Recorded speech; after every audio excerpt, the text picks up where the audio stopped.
Welcome back to Book Club Preview. I'm Michael, and today we're looking at The Son of Neptune, Chapter 10, continuing Frank's story.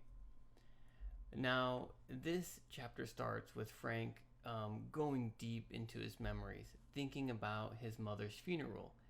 And before the funeral, Frank has this bow and these arrows, and he's shooting these porcelain dishes and tea sets. And these are porcelain is usually this really high quality clay, I guess, usually designed very well, and they can be very, very expensive. And Frank is just shooting arrows at him, just shattering them, because he's so sad that his mom died. He's so angry at his grandma, and he's just trying to get out all of that frustration. Well, as he's shooting arrows, his grandma comes over, and we find out that Frank is Chinese, or maybe half Chinese, half Canadian, or he's at least Canadian Chinese, something. But his grandma's still very Chinese culturally, and so she kind of comes and she's very straight and very serious, and just Fai Zheng or Fai Zheng, I'm not sure. She's the only one that calls Frank Fai. She's like, stop this nonsense and come inside. And so Frank goes inside, and she's holding this wooden box, and she's like, here, take this box, it's yours. And Frank's like, are these my mom's ashes? And he's like, no, they can't be my mom's ashes. She's having a military funeral. So he's not too sure why this box is so special. But his grandma starts to tell him the story. She asks him, do you believe in prophecies and in gods? And Frank's like, what, Grandma? What are you talking about? And then Grandma starts to share this story about how Juno came out of the fire after Frank was born, and that Frank's mom said that Frank's dad was a god, a Roman god. That's all Grandma knows. And Juno comes out of this fire, and she's like, this son will bring honor to your family, and he will be the greatest of the members of your family. But he also has a curse, and the curse is he'll only live as long as this piece of wood. So once this wood burns out, his life will be over. He'll burn bright but fast. And she also says that Frank will have the powers of both parents. So they have ancient blood of Pylos. I'm not sure who that is. And then he also will have the blood that's from this mother side, but then he'll also have blood from the Roman side, which we don't know anything about. Power from that. So he's going to have two different powers from two different family bloodlines, which is pretty rare, I'm guessing, and might end up being very cool. We'll find out. Well, immediately when Juno leaves, Grandma takes the stick out of the fire and she puts out the fire. They take this and they put it in a special box, and Frank's mom carries it with her everywhere. Like, she was just so worried something would happen to the stick, so she protects it well. When she goes off to the war, she gives the stick to Grandma. She dies in the war, and then Grandma gives the burnt stick to Frank, who holds it close to his chest. Well, the wolves, after the funeral, Lupa's wolves come, take Frank, and he learns, how to be a Roman soldier, and he goes to the Roman Camp Jupiter. Grandma says, when you get to Camp Jupiter, tell them you are Xin Lu's great-great-grandchild and ask for forgiveness, but only tell the praetor.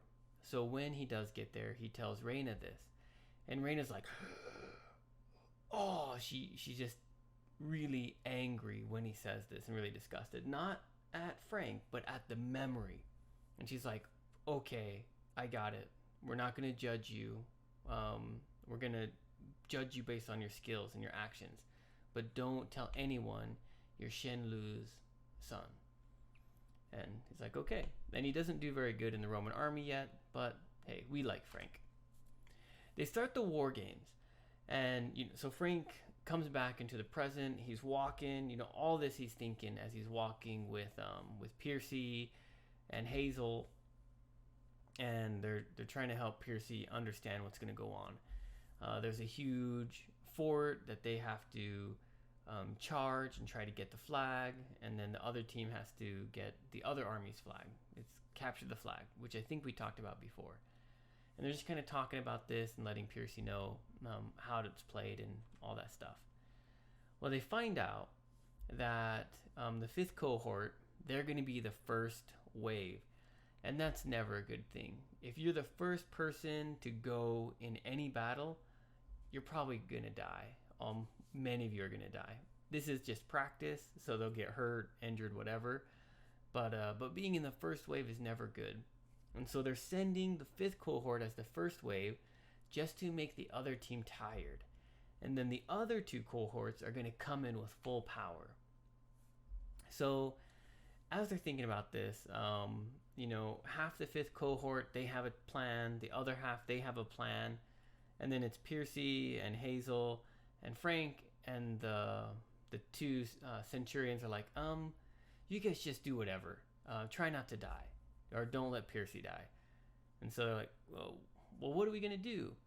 But Frank gets this great idea. He's like, Piercy, there's water cannons. You can control the water. They're like, oh, I don't know, but how will we get close to the wall? And Frank's like, oh, Hazel can do it. And Hazel's like, shut up, Frank, that's a secret. And Frank's like, oh, sorry. Well, but can you? And then Hazel's like, okay, fine, I can do it. And we learn that Hazel has power of almost all things under the ground, right? She has the curse, right, where she can bring up metal, but she also can sense underground tunnels.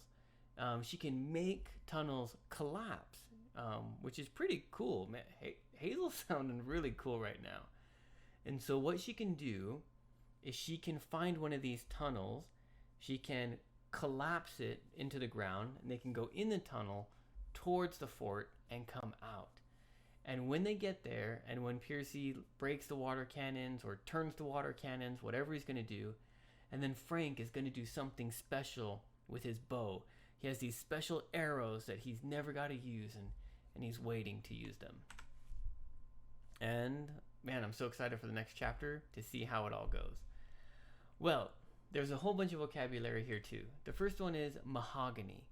Mahogany is a very beautiful kind of wood. I think it's a little red, and it might be soft and strong, but it's a very expensive kind of wood. Calligraphy. This is a style of old but beautiful writing. Musty. Musty is like old, and the air is not clean. Imagine when you go to your grandma's house, okay, and you open an old closet or maybe a drawer, and there's this smell like, oh, it's not maybe dirty, but it's like old, that old kind of smell. That's musty. Scoffed. That's a laugh of like, what? It's kind of a laugh that is disbelief. And I can't remember what it is, if Grandma scoffs or Frank scoffs or something, but it's kind of this, it's not a good laugh. Senile means when someone is very, very old, their brain starts to break a little bit, and we call that senile or going senile. And so Grandma's like, Frank's looking at Grandma like, Grandma, are you going a little crazy? And she's like, don't look at me like that, Frank. My brain is strong. Addled means like confused or